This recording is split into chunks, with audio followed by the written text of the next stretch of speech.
I, 28F, have been living with my grandmother Roberta, 82F, for the past 6 years, ever since she had a severe stroke that left her partially paralyzed on her right side. None of my other relatives wanted to step up, not my Uncle Tom, 55M, who lives just 30 minutes away, not my Aunt Sarah, 52F, who's always bragging about her nursing degree but never used it to help, and definitely not my parents who were too busy with their new families. Some background is needed here. My parents divorced when I was 8, and it wasn't an amicable split. My dad immediately moved in with his girlfriend, now wife, and my mom spent most of her time dating different men, trying to find herself or whatever. Neither of them had much time for a confused 8-year-old, so I ended up spending most of my time at Roberta's house. She was my mom's mother, but she never took sides in the divorce. Instead, she focused on giving me stability. Roberta was amazing during those years. She made sure I did my homework, cooked healthy meals, and always made time to listen to my problems. When I was bullied in middle school, she was the one who helped me build confidence. When I had my first heartbreak at 16, she sat up all night with me, eating ice cream and telling me about her own teenage years. Even after I went to college, I visited her every weekend. She was more than a grandmother, she was my best friend. The stroke happened right after I graduated college and was starting my teaching career. I got the call from her neighbor, Mrs. Johnson, who found her collapsed in the garden. I was the first one at the hospital, and I stayed there for 3 days straight. Tom and Sarah showed up briefly, made some sympathetic noises, then disappeared. My parents sent flowers but were too busy to visit. The doctor said Roberta would need constant care. She had lost mobility in her right side, her speech was slurred, and she needed help with basic tasks. The hospital recommended a nursing home, but I couldn't bear the thought of Roberta, who had always been so independent, ending up in one of those places. Without really thinking it through, I told everyone I would move in with her. You should have heard the reactions. Tom said I was throwing my life away. Sarah lectured me about how I wasn't qualified to be a caregiver. My mom said I was being dramatic and should let professionals handle it. My dad didn't say anything, he just shook his head disapprovingly.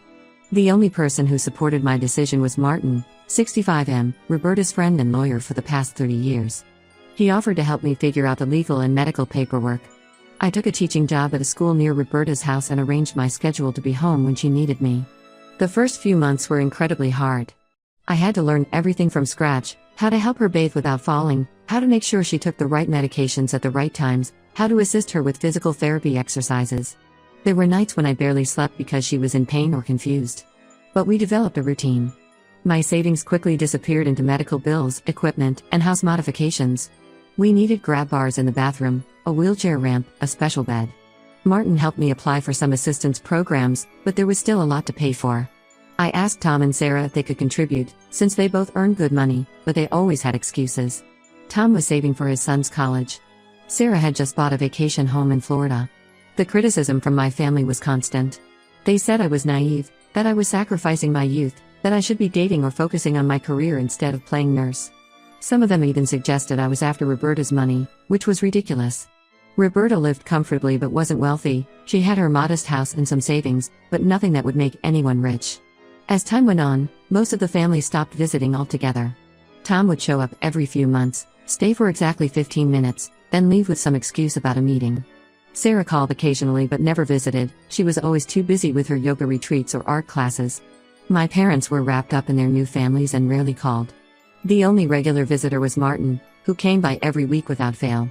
He would bring groceries, help me sort through medical bills, and just sit with Roberta, making her laugh with stories about their younger days. He taught me how to handle insurance companies and helped me set up a system for managing her medications. Things got harder last year when Roberta's health started declining more rapidly. She needed more care, so I had to reduce my teaching hours to part-time. This sparked another round of family drama. Tom actually called me stupid for cutting back on work. Sarah started telling everyone that I was manipulating Roberta, trying to get written into her will.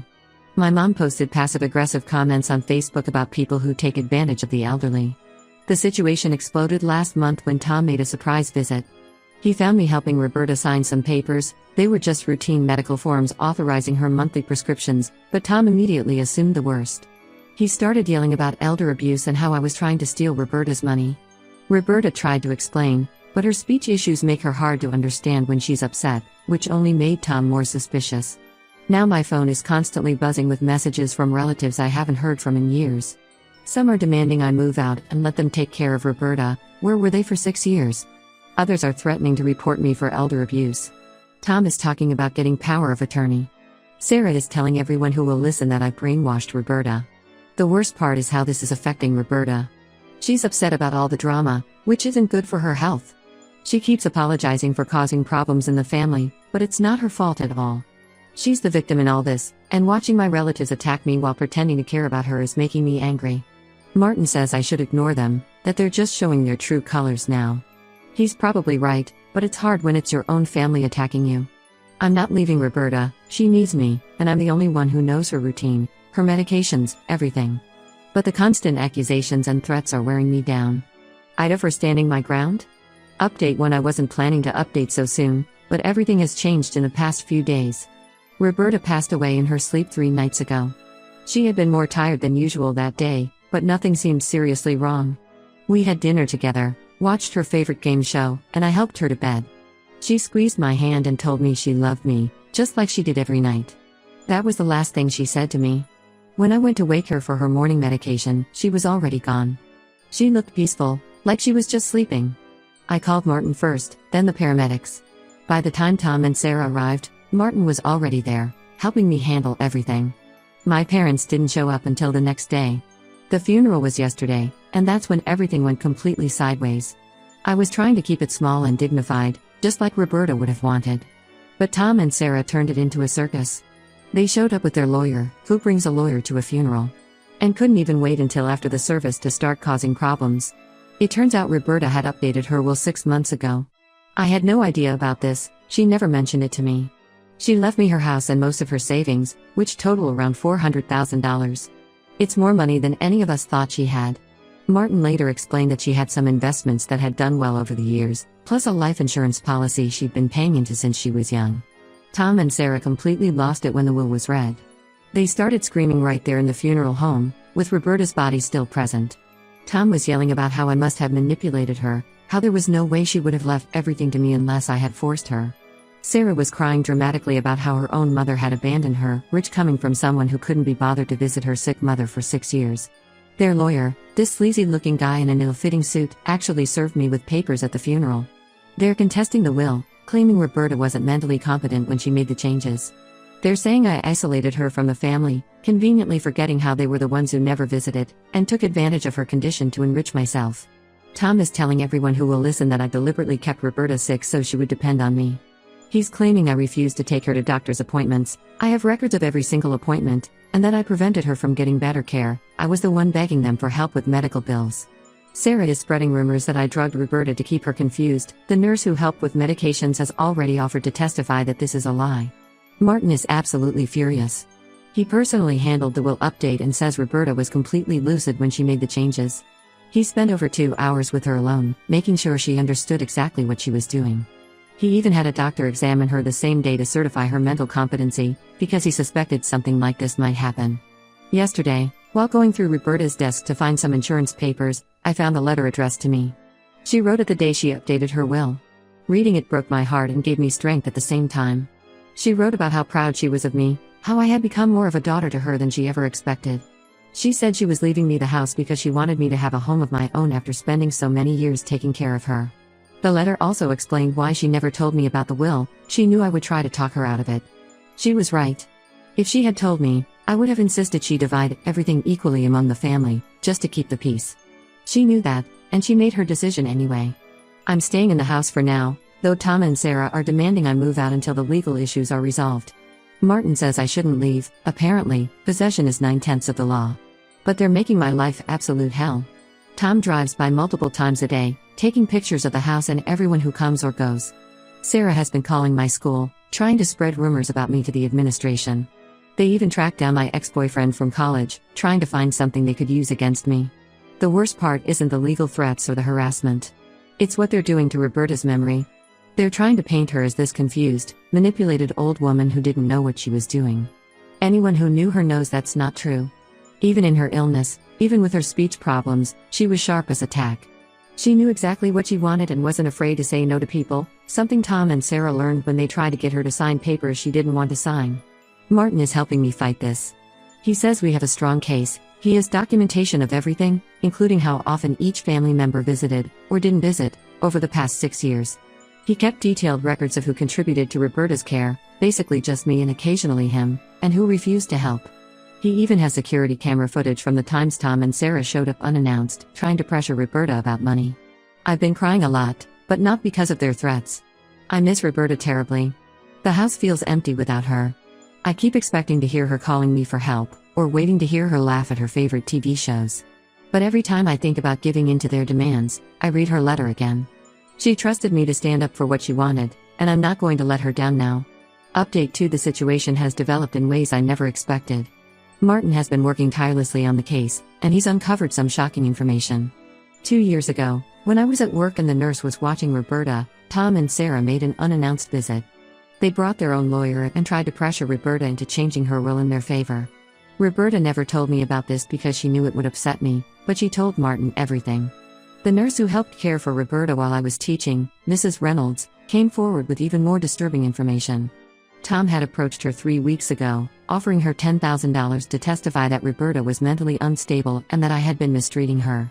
Mrs. Reynolds not only refused but recorded the conversation on her phone. She was smart enough to know something wasn't right when Tom insisted on meeting her in a parking lot instead of coming to her house. Mrs. Reynolds has been a geriatric nurse for 25 years and says she's seen this kind of family drama before, but never this blatant.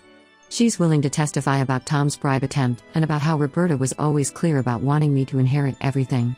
She also kept detailed notes about Roberta's mental state as part of her job, which clearly show Roberta was competent until the end. But the biggest surprise came from Sarah's daughter, my cousin Emma. She reached out to me privately last week, saying she couldn't stay quiet anymore. According to Emma, Tom and Sarah had been planning this for years. They assumed Roberta had much more money than she actually did. They thought the house was worth over $1 million because of the neighborhood. It's not. It's an older home that needs work. They had been counting on inheriting enough to retire early. Emma showed me text messages between her mother and Tom from 2 years ago, discussing how they needed to do something about me before I got my hooks too deep into Mom. They were already planning to contest the will before they even knew what was in it. Emma says they were furious when they found out about the actual amount because they'd already spent money on lawyers, expecting a much bigger payoff. Martin is building an incredibly strong case. He has records of every visit, every call, every contribution to Roberta's care, or lack thereof, from my relatives. He also has proof that they never offered to help with her medical bills, even when I was struggling to pay them. There are emails from Tom and Sarah actively refusing to contribute when Martin reached out to them for help. The most ironic part of all this? Martin says Roberta had originally planned to leave the house to me but split the savings between all of us. She changed her mind after Tom and Sarah's attempt to force her to change the will. She told Martin she couldn't trust them with any money after seeing how they behaved. The harassment has gotten worse since Mrs. Reynolds came forward. Tom has been telling neighbors that I'm paying her to lie. Sarah posted a long rant on Facebook about nurses who overstep their boundaries and greedy relatives who steal from family. They've even started harassing Martin, sending him threatening emails and filing complaints with the Bar Association, which were immediately dismissed. My parents finally picked a side, the wrong one. My mom is saying I manipulated her mother against her, conveniently forgetting that she barely spoke to Roberta in the last 6 years. My dad, who hasn't been to the house since before Roberta's stroke, is suddenly concerned about family legacy. Martin says their case is falling apart. Their lawyer actually approached him about a settlement. They'll drop the case if I give them each $100,000. I refused. It's not about the money anymore.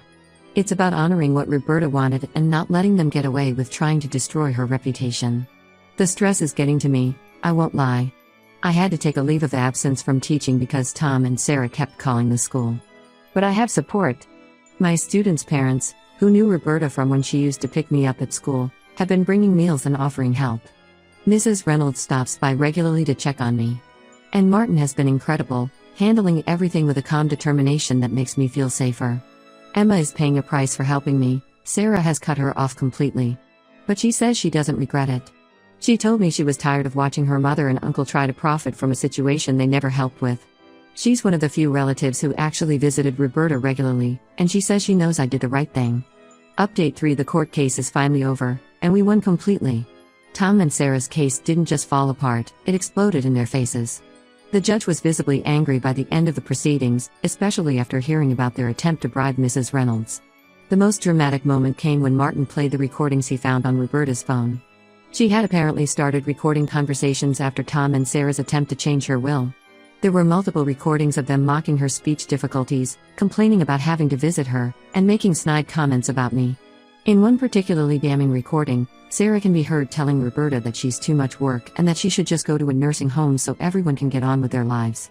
These recordings were from just months before they claimed she was mentally incompetent, and they clearly showed she was aware and sharp enough to document their behavior. Tom actually stood up and tried to object when Martin played them, as if he was in some TV courtroom drama. The judge shut him down hard. Mrs. Reynolds's testimony was devastating to their case. She brought 6 years of detailed notes documenting Roberta's mental state, her daily activities, and her frequent expressions of gratitude for my care. She also testified about Tom's attempt to bribe her, playing the recording she made of their parking lot meeting. Tom's face turned completely red, and his lawyer looked like he wanted to disappear. Emma testified too, even though Sarah threatened to cut her out of her will if she did. She told the court everything about her mother and uncle's plans to contest the will before they even knew what was in it. She also brought text messages showing them discussing how to force me out of the house once they got control of it. The judge not only upheld the will but also ordered Tom and Sarah to pay all legal costs. He added a restraining order without us even requesting one, saying their pattern of harassment was concerning. They are now legally required to stay at least 500 feet away from the house and from me. Their lawyer looked mortified by the end. Martin told me later that this case probably ruined the lawyer's reputation in the probate court circuit. Apparently, the judge made some very pointed comments about lawyers who take cases without proper due diligence. My parents finally realized they backed the wrong side, but it's too late. I got a long email from my mom trying to apologize, saying she was just upset about losing her mother and took it out on me. I haven't responded. Some bridges can't be rebuilt. Tom and Sarah are still badmouthing me to anyone who will listen, but fewer people are listening now. Several relatives who initially sided with them have reached out to apologize after seeing the court transcripts. I'm not interested in their apologies either. They showed who they really are, and I believe them.